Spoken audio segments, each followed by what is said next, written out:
Hello and welcome to the Fitness Professor. Today, I will tell you a story about a world champion in powerlifting.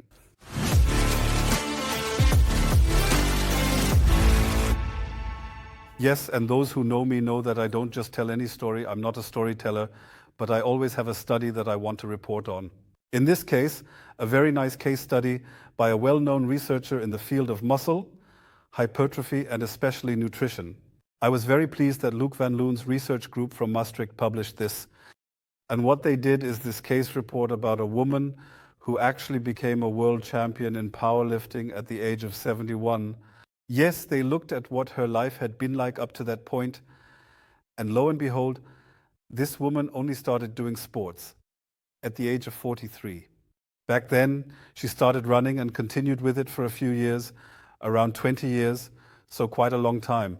And then at 63, she started doing strength training. So at 63, everyone would naturally say, that's way too late. What can you still achieve? You may know that I am somewhat engaged with the topic of sarcopenia, which is muscle loss in old age, and I advocate for older people to do more strength training. And I often hear the sentiment that, oh, it doesn't make any difference anymore in old age. And I was even more pleased about this study.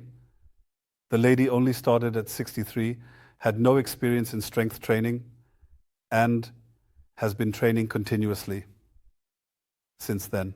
The aim of this study, which has now been published, is to highlight what ultimately physically distinguishes her from other healthy individuals who may not train.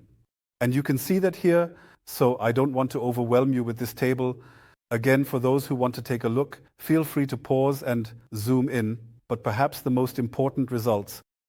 You can see that everything above, up to the point, our posterior thigh muscle volume has actually improved.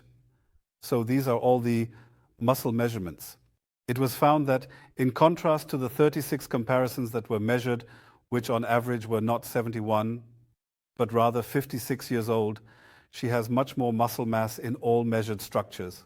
And from this point here, below you see visceral adipose tissue, so visceral fat tissue, and everything that comes below it. That is the abdominal fat tissue, liver fat, and of course the infiltration of fat in the muscle.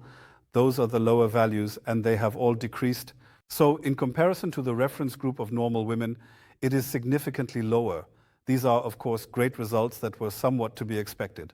Women who engage in strength training as they age have more muscle and less fat.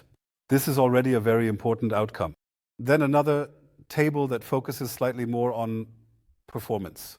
Here too you can see that everything is actually significantly above what the average woman is capable of achieving, and also in comparison with peers. And you can see it nicely summarized here, enormous progress. For example, skeletal muscle mass index is 33% more than others in her age group. Quadriceps muscle is 37% more than all in her age group.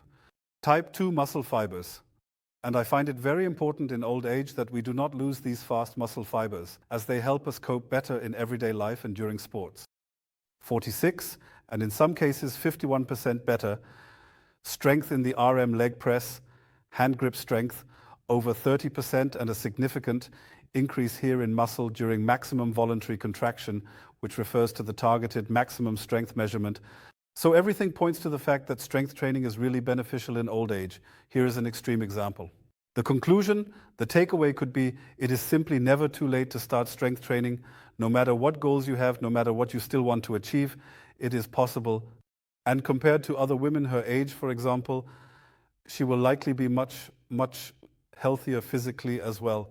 So no matter how old you are, get to the weights. Feel free to share this video with grandpa and grandma. Thank you for listening.